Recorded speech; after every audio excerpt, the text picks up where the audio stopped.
Welcome to my channel. இது போன்ற சுவாரஸ்யமான செய்திகளை தெரிந்து கொள்ள மறக்காம நம்முடைய சேனலை சப்ஸ்கிரைப் பண்ணி வச்சுக்கோங்க.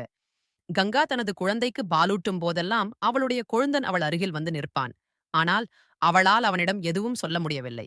ஏனெனில் அவளுடைய கணவன் இறந்துவிட்டதால் வீட்டை அவளுடைய கொழுந்தன் தான் கவனித்து வந்தான். அவளுடைய கொழுந்தன் பார்க்க மிகவும் அழகாக இருந்தான். ஆனால் கங்கா அவனிடம் ஒருபோதும் பேசியதில்லை. ஒரு நாள் இரவு அவர்கள் இருவரும் வீட்டில் தனியாக இருந்தனர். கங்கா தனது குழந்தைக்கு பாலூட்டிக் கொண்டிருக்கும் போது அவளுடைய அதை பார்த்துவிட்டான். உடனே கதவை பூட்டிக்கொண்டு கங்காவில் அருகில் வந்து நின்றான். அதன் பிறகு கங்கா பார்க்க மிகவும் அழகாக இருந்ததால் அவளுடைய பெற்றோருக்கு அவளைப் பற்றிய மிகவும் கவலை இருந்தது. காரணம், கங்கா மிகவும் அழகாக இருந்ததால் அவளை பார்த்த எவரும் அவளது அழகில் மயங்கி விடுவார்கள். அதனால் அவளுடைய பெற்றோர் அவளுக்கு 20 வயது முதல் மாப்பிள்ளை தேடத் தொடங்கினர். ஆனால் கங்காவுக்கு அவளது பெற்றோர் பார்த்த பையனை திருமணம் செய்ய விருப்பமில்லை. ஏனெனில் அவள் வருண் என்ற பையனை மிகவும் காதலித்தாள். அவள் வருணை காதல் திருமணம் செய்ய விரும்பினாள். வருண் பார்க்க அவ்வளவு அழகாக இல்லை. அதனால் கங்காவின் பெற்றோர் அவளுக்கு ஒரு நல்ல பையனை தேடி வந்தனர். அவளுடைய தந்தையின் சுபாவம் மிகவும் பிடிவாதமானது. அவர் கங்காவிடம் ஏற்கனவே சொல்லிவிட்டார், நீ வருணை திருமணம் செய்தால் இந்த வீட்டின் கதவுகள் உனக்கு நிரந்தரமாக மூடப்படும். ஆனால் வருணின் குடும்பத்தினருக்கு இந்த திருமணத்தில் எந்த ஆட்சேபனையும் இல்லை. வருணின் தாயார் காதலிப்பது ஒன்றும் குற்றமில்லை என்றும் சொன்னார். அவளுடைய வீட்டில் அவளுடைய தம்பி மற்றும் தாய் என மூவர் மட்டுமே வசித்து வந்தனர். கங்கா வருணுடன் அவளுடைய திருமணம் அமைதியாகவும் இரு குடும்பங்களின் சம்மதத்துடனும் நடக்க வேண்டும் என்று விரும்பினாள். ஆனால் அது நடக்கவில்லை. சில காரணங்களால் அவளால் அவளுடைய குடும்பத்தினர் எனும் எதிர்ப்பை மீறி திருமணம் செய்ய வேண்டியிருந்தது. அவள் திருமணம் செய்து கொண்டு வருணின் வீட்டிற்கு வந்தபோது அவளுடைய மாமியார், நீ கவலைப்படாதே, மெதுவாக எல்லாக சரியாகிவிடும் என்று அவளுக்கு தைரியம் சொன்னார்.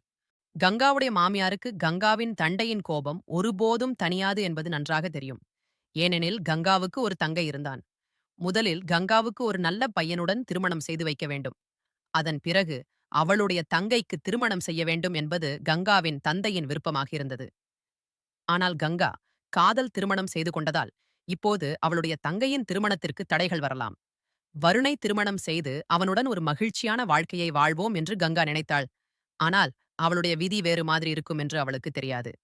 கங்கா மற்றும் வருணின் திருமணத்தால் கங்காவின் மாமியார் மிகவும் மகிழ்ச்சியாக இருந்தார். அதனால் அவர் தாங்கள் வீட்டையே பூக்களாலும் மின்விளக்கு சாரங்களாலும் அலங்கரித்தார். அந்த வீட்டில் கங்கா மிகவும் சிறப்பாக வரவேற்கப்பட்டாள். ஆனால் உள்ளுக்குள் அவளுக்கு ஒருவித பதட்டம் இருந்தது. திருமணத்திற்கு முன் ஒவ்வொரு பெண்ணின் மனதிலும் மாமியார் வீட்டு ஆட்களின் சுபாவம் எப்படி இருக்குமோ என்ற பயம் இருக்கும். கங்கா தன் குடும்பத்தினரின் எதிர்ப்பை மீறி இந்த திருமணத்தை செய்திருந்தாள். திருமணத்திற்கு முன்பு கங்கா தன் மாமியாரை ஒருமுறை சந்தித்திருக்கிறாள். ஆனால் பிறகு என்ன நடந்தாலும் நல்லதுக்கே நடக்கும் என்று கங்கா தன் மனதை தேற்றிக் கொண்டாள். வருண் ஒரு நடுத்தர வர்க்க குடும்பத்தை சேர்ந்தவனாக இருந்தாலும் கங்கா மாமியார் வீட்டிற்கு சென்றபோது அவளுடைய மாமியாரும் கொழுந்தனும் அவளை மிகவும் அன்புடன் வரவேற்றனர். இப்போது கங்காவும் வருணை திருமணம் செய்ய வேண்டும் என்ற கனவும் நிறைவேறியது. இன்று அவளுடைய திருமணத்தின் முதல் இரவு ஒவ்வொரு பெண்ணைப் போலவே கங்காவின் மனதிலும் பல விருப்பங்கள் இருந்தன. இன்று அவளுடைய அந்த விருப்பங்கள் அனைத்தும் நிறைவேறப் போகின்றன. கங்கா தன் அறைக்குள் நுழையும் போது அவளுடைய மாமியார் அவளுடைய கையில் ஒரு கிளாஸ் பாலை கொடுத்து, இது ஒரு சடங்கு, வருண் அறைக்கு வந்ததும் நீங்கள் இருவரும் இந்த பாலை ஒன்றாக குடிக்க வேண்டும் என்று சொன்னார். கங்காவுக்கு தன் மாமியாரின் வார்த்தைகள் புரிந்தது. அதனால் அவள் வெட்கத்துடன் தலையசைச்சு ஒப்புக்கொண்டாள். பிறகு அவள் தன் அறைக்கு சென்றாள். அறைக்குள் நுழைந்ததும் அறை முழுவதும் பூக்களால் அலங்கரிக்கப்பட்டதைக் கண்டாள். அவள் தன் கையில் இருந்த பால் கிளாஸை மேசையில் வைத்துவிட்டு படுக்கையில் சென்று அமர்ந்தாள். கங்காவரனை காதல் திருமணம் செய்திருந்தாலும் உள்ளுக்குள் அவளுக்கு கொஞ்சம் பயம் இருந்தது. திருமணத்திற்கு முன்பு கங்காவரனுடன் நிறைய பேசுவாள். ஆனால் இன்று என்ன பேசுவது? அடுத்து என்ன நடக்கும், எப்படி நடக்கும் என்று அவளுக்கு புரியவில்லை. பிறகு அவள் அமைதியாக உட்கார்ந்திருந்து தன் கணவன் வருண் அறைக்கு வருவதற்காக காத்திருந்தாள். சிறிது நேரத்தில் வருண் அவர்களின் அறைக்கு வந்தபோது அவனை கண்டதும் கங்காவின் இதய துடிப்பு அதிகரித்தது. அவளது நெற்றியில் வியர்வை வடிந்தது. வருண் மெதுவாக சென்று கங்காவின் பக்கத்தில் அமர்ந்து, என்ன கங்கா, இன்று நீ மிகவும் பயந்தவளாக தெரிகிறாய். காதலிப்பதால் குடும்பத்தை பற்றிய கவலை மனதில் இருக்கும் என்பது இயல்புதான் என்று வருணும் புரிந்து கொண்டான். அவன் கங்காவின் கையை பிடித்துக்கொண்டு, நான் உனக்கு சத்தியம் செய்கிறேன், நான் என் வாழ்நாள் முழுவதும் உன்னுடன் இருப்பேன். உன்னை எப்போதும் மகிழ்ச்சியாக வைத்திருக்க முயற்சி செய்வேன். உன் கண்களிலிருந்து ஒரு துளி கண்ணீர் விட விடமாட்டேன் என்றான். வருண் கங்காவுடன் பேசிக் கொண்டிருந்த போதே அவள் மிகவும் அன்புடன் அவனை பார்த்தான். அவளுடைய கண்களில் அவனுக்கான எல்லையற்ற அன்பு தெரிந்தது. இப்போது அவளுடைய மனதில் இருந்த பயம் நீங்கியது. வருண் அவளை மிகவும் அன்புடன் கட்டிப்பிடித்து விளக்கை அணைத்தான். அதன் பிறகு அவர்கள் இருவரும் ஒருவருக்கொருவர் எல்லையற்ற அன்பை செலுத்தினர். அதை வார்த்தைகளால் விவரிக்க முடியாது. காலை அறையின் கதவை தட்டும் சத்தம் கேட்டு கங்கா விழித்தாள். கங்கா கதவை திறந்தபோது அவளுடைய மாமியார் வெளியே நின்றிருந்தார். அவள் மாமியார், இன்று நம் குடும்பத்தினரை சந்திக்கும் சில சடங்கு உள்ளது. சீக்கிரம் தயாராகி கீழே வா. மேலும் கங்கா வருணையும் எழுப்பி எழுப்பி என்று கூறினார். மாமியார் சென்ற பிறகு கங்கா கதவை மூடிவிட்டு வருணை எழுப்ப ஆரம்பித்தாள். அநேகமாக வருணுக்கு தூக்கத்திலிருந்து எழுந்திருக்க மனமில்லை. அவன் கங்காவிடம், ப்ளீஸ் கங்கா, இன்னும் கொஞ்ச நேரம் தூங்கவிடு. நீயும் வா, தூங்கு என்று சொல்லி மீண்டும் கங்காவை தன் அணைப்பிற்குள் இழுத்தான். அப்போது கங்கா, இல்லை இல்லை அம்மா, இப்பதான் வந்தாங்க. சில சடங்குகள் இருப்பதாக நம்ம இருவரையும் சீக்கிரம் தயாராகி கீழே வரச் சொன்னார்கள் என்று ஒரே மூச்சில் சொன்னாள். ஆனால் வருண் கங்கா சொன்ன எதையுமே கேட்கவில்லை. ஏனென்றால் இன்று வருண் சற்று அதிக ரொமான்டிக் மனநிலையில் இருந்தான். மீண்டும் அவளை படுக்கைக்கு இழுத்தான்.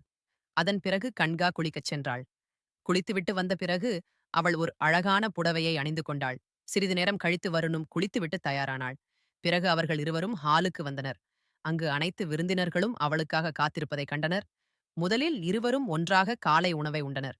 அதன் பிறகு உடனடியாக சடங்கு தொடங்கியது. கங்காவை பார்த்த ஒவ்வொரு பெண்ணும் அவளுடைய அழகை மிகவும் புகழ்ந்தே தள்ளினர். அது கங்காவுக்கும் மகிழ்ச்சியை அளித்தது. சடங்கு தொடங்கிய போது கங்காவுக்கு அவளுடைய கொழுந்தன் தன்னை மிகவும் வித்தியாசமான பார்வையில் பார்ப்பதை அவள் கவனித்தாள். ஆனால் அவள் அதை தன் தவறு என்று நினைத்து அலட்சியப்படுத்தினாள். ஏனென்றால் அவள் அவனை அன்றுதான் முதல் முறையாக பார்த்திருந்தாள். கங்காவுக்கு இன்று மிகவும் பிஸியான நாள். மேலும் அவள் மிகவும் மகிழ்ச்சியாகவும் இருந்தாள். ஏனெனில் திருமணத்தை பற்றி அவள் கண்ட கனவுகள் இன்று நிறைவேறிக் கொண்டிருந்தன. கங்காவின் மனதில் எப்போதும் ஒரு பயம் இருக்கும். அது அவளுடைய மகிழ்ச்சிக்கு யாருடைய பார்வையும் விழக்கூடாது என்பதுதான். ஆனால் அவளுடைய பயம் உண்மையாகும் என்று அவள் ஒருபோதும் நினைத்ததில்லை. மேலும் அவளுடைய மகிழ்ச்சிக்கு யாரையாவது பார்வைப்படும்படி அவளும் நினைத்ததில்லை. வருண் அலுவலக வேலை காரணமாக அடிக்கடி வேறொரு நகரத்திற்கு செல்ல வேண்டியிருந்தது. எல்லாமே நன்றாக நடந்து கொண்டிருந்தது. திருமணமான 6 மாதங்களுக்கு பிறகு வருண் அலுவலக வேலைக்காக வேறு நகரத்திற்கு சென்றான். அப்போது சாலையில் ஒரு பெரிய விபத்து நடந்தது. அதில் வருண் சம்பவ இடத்திலேயே உயிரிழந்தான். அந்த நாள் கங்காவின் வாழ்க்கையில் ஒரு பயங்கரமான நாள். இந்த செய்தியை கேட்டு கங்கா தன் உணர்வை இழந்தாள்.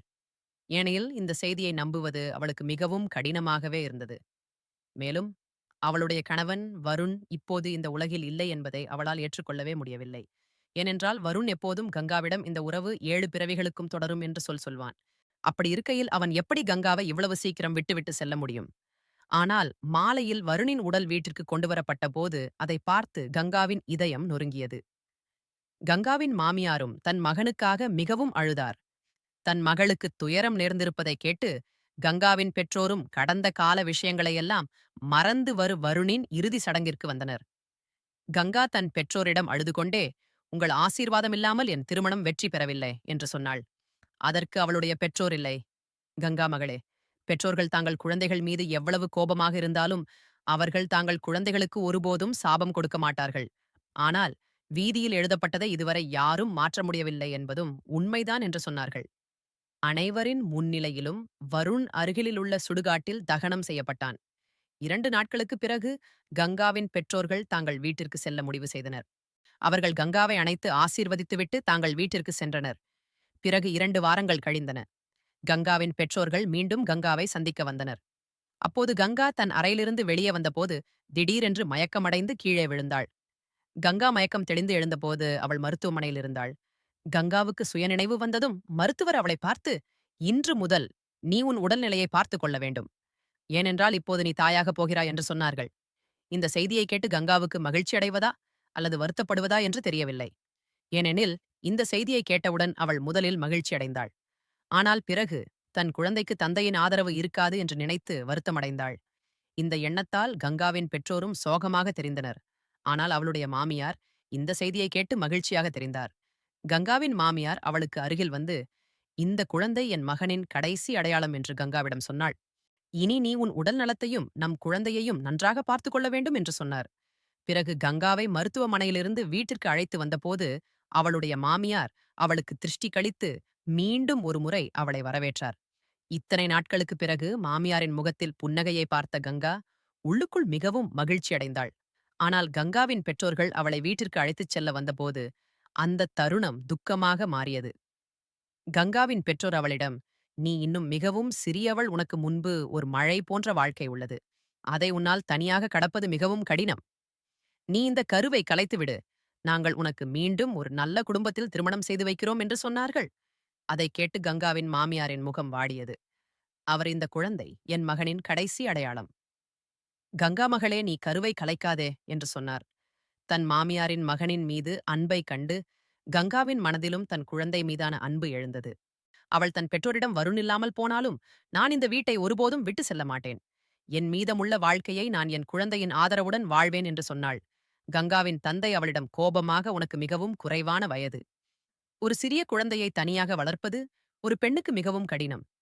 எதிர்காலத்தில் இந்த குழந்தையின் கல்வி மற்றும் செலவுகள் அனைத்தையும் நீ தனியாக எப்படி கொள்வாய் என்று கேட்டார். அதைக் கேட்ட கங்காவின் மாமியார், "சம்மந்தி, அதைப் பற்றி நீங்கள் கவலைப்பட வேண்டாம். இந்த குழந்தை இந்த உலகத்திற்கு வந்தால் நான் என் இளைய மகனை கங்காவுடன் திருமணம் செய்து வைக்கிறேன்" என்று சொன்னார். அதைக் கேட்டு கங்கா மிகவும் ஆச்சரியத்துடன் தன் மாமியாரை பார்த்தாள். அவளுடைய வாழ்க்கை அவளை இந்த நிலைக்கு கொண்டு வந்துவிடும் என்று அவள் ஒருபோதும் நினைத்ததில்லை. இப்போது அவளுக்கு இதைத் தவிர வேறு வழியும் இல்லை. ஆனால் இதைக் கேட்ட கங்காவின் பெற்றோர்கள் திருப்தியடைந்து, "சரி, கங்காவுக்கு உங்கள் இளைய மகனுடன் திருமணம் நடந்தால் எங்களுக்கு எந்த பிரச்சனையும் இல்லை" என்று சொன்னார்கள். அப்படி சொல்லி கங்காவின் பெற்றோர்கள் கங்காவை ஆசீர்வதித்துவிட்டு தாங்கள் வீட்டிற்கு சென்றனர். கங்காவும் அமைதியாக தன் அறைக்கு சென்று தன் கணவனை நினைத்து, இன்று அவர் உயிரோடு இருந்திருந்தால் நம் குழந்தையின் செய்தியைக் கேட்டு எவ்வளவு மகிழ்ச்சி அடைந்திருப்பார் என்று நினைத்தாள். ஆனால் அவளுடைய விதியில் இப்படி ஒன்று எழுதப்பட்டிருக்கும் என்று அவளும் ஒருபோதும் நினைத்ததில்லை. இப்போது தன் குழந்தைக்காக வாழ வேண்டும் என்று நினைத்து கங்கா தன்னைத்தானே அதிகம் கவனித்துக் கொள்ள ஆரம்பித்தாள்.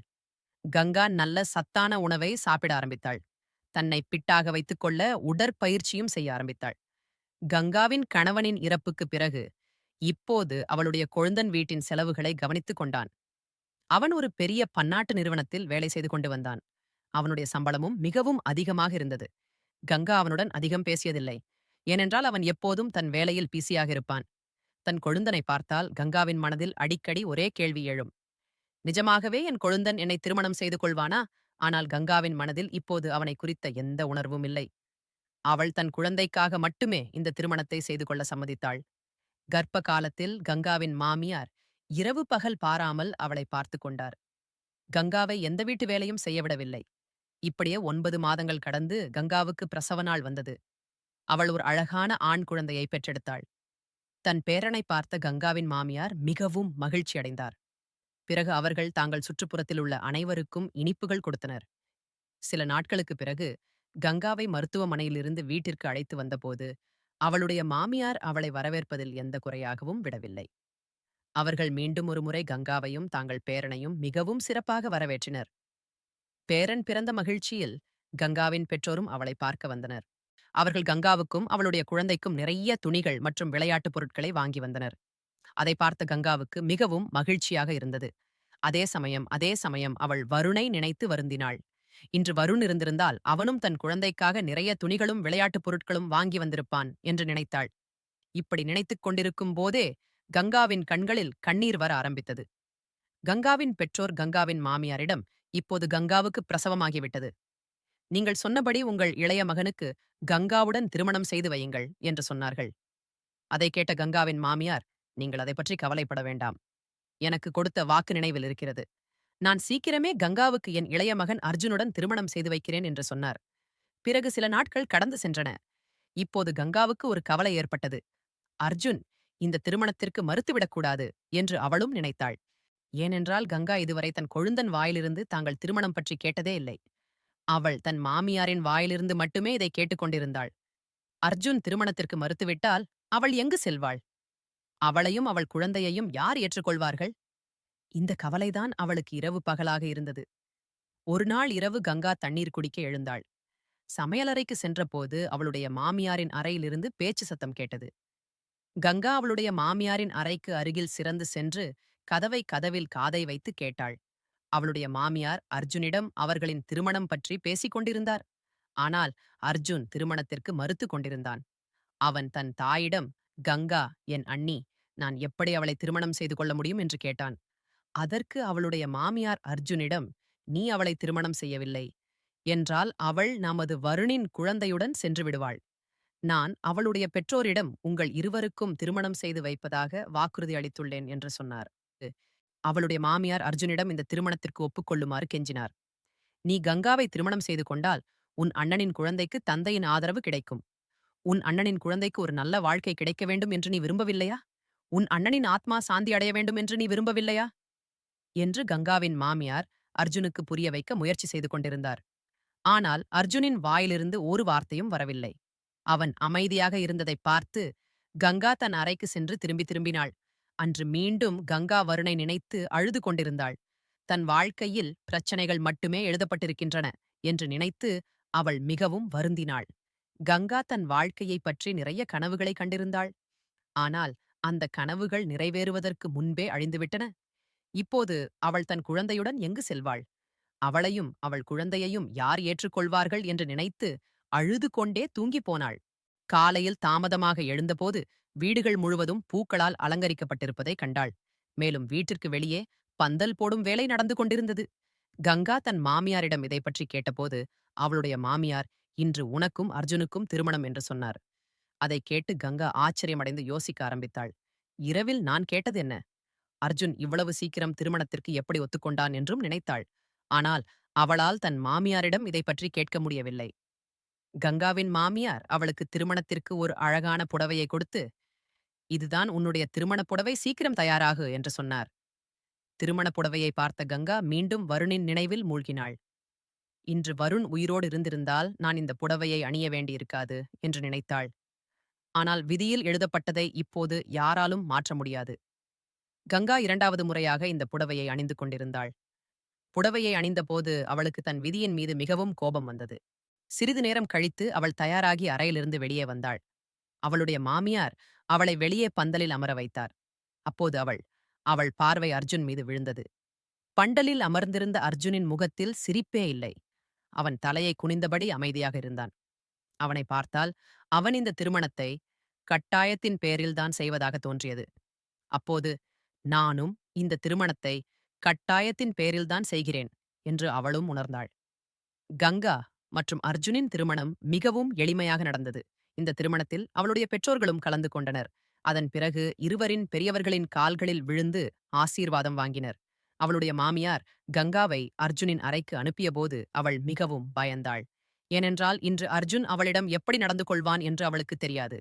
இன்றிரவு தன் வாழ்க்கையின் மிகவும் விசித்திரமான இரவாக இருக்கலாம் என்று நினைத்து அவள் மிகவும் கவலைப்பட்டாள். கங்கா அமைதியாக படுக்கையில் சென்று அமர்ந்து காத்திருந்தாள். இரவு ரடுமணி ஆனது. ஆனால் அர்ஜுன் இன்னும் அறைக்கு வரவில்லை. அரை மணி நேரத்திற்கு பிறகு அர்ஜுன் அறைக்கு வந்தபோது கங்கா விழித்திருந்ததைக் கண்டும் அவளிடம் எதுவும் பேசவில்லை. அதனால் கங்காவும் அவளுடன் எதுவும் பேசவில்லை. ஏனென்றால் இன்று அவர்கள் இருவருக்கும் இடையேயிலான உறவு மாறியிருந்தது. இன்று அவர்கள் இருவரும் கணவன் மனைவி என்ற உறவில் இருந்தனர். ஆனால் கணவன் மனைவி என்ற உணர்வு இல்லை.